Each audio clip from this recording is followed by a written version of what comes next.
Now, it's emerged that a former Upper East Regional Minister under the erstwhile NDC government, Professor Ephraim Avia Nso, has suggested that presidents of Ghana should consider not appointing deputy regional ministers in order to cut down government spending.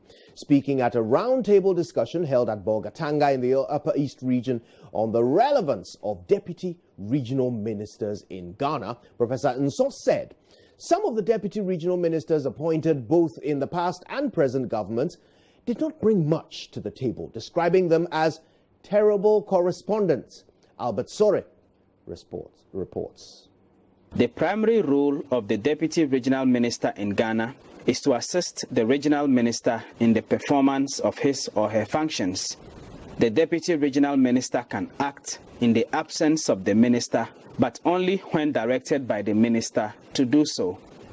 According to the 1992 Constitution, in the event of the regional minister going on leave, being removed or resigning from office, only another regional minister can act and not the deputy regional minister. This entrenchment, among others, raises questions about the relevance of deputy regional ministers in the current Ghanaian political dispensation and was the subject for a roundtable discussion organized by TERI, a local governance-centered NGO based in Bolgatanga. Speaking on the topic, CEO for TERI, Professor Ephraim Avia Nso, who is also a former Upper East Regional Minister under the John Mahama government, had this to say. And if I were a president, I would never have appointed a deputy regional minister. I'm sorry. Why? Because, see, first of all, it has a very serious cost implication. I suffered for that, but I think I should say this, that ministers must recognize that the people that they meet there, they know better than them. Once you recognize they know better than you, you're going to learn from them.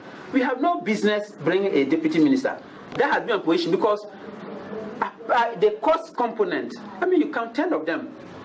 And then it becomes a whole lot of big something. Delivering the keynote presentation, head of the Institute of Local Governance Studies, Dr. Abdullahi Darimani, threw some light on the functions of the Deputy Regional Minister. As already hinted, Act 936 required the regional minister to, among others, supervise the work of chief executives in the region, monitor and evaluate chief executives in the performance of their functions, submit to the President periodic and annual assessment reports on the performance of the chief executives in the region. These are functions which are obviously demanding and require assistance. I don't think any minister will say he doesn't need an assistant.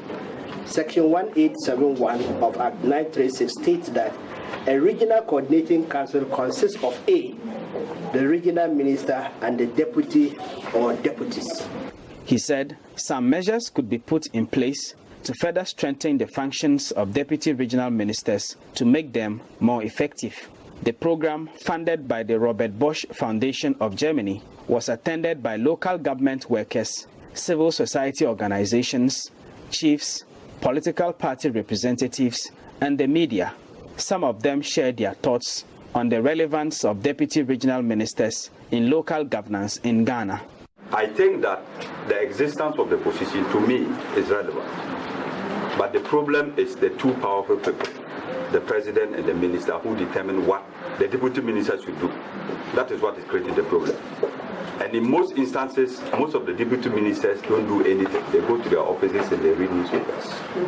If you have that level of efficiency, then I don't think that we might really need this position, whether we have a criteria or not.